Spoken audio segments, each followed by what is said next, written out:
Apakah hukum kita melambatkan mandi wajib? Hukum melambatkan mandi wajib tidak berdosa. Yang haram ialah melambatkan sembahyang sampai habis waktu. Contoh, dia berhadap besar pukul 12 malam. Contohlah 12 malam. Okey, faham tak? Dia tak mandi lagi, tidak berdosa. Kerana wajib mandi ini wajibun muwassa'un, wajib yang diluaskan.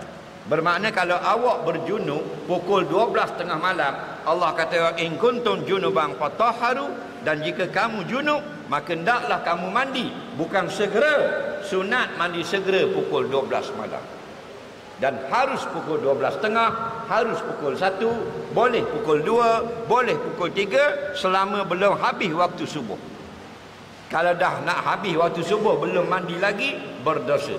Kenapa? Bila tak mandi lagi, tak dapat tunaikan subuh, maka habis waktu subuh sebab tidak mandi lagi, berdosa. Okey?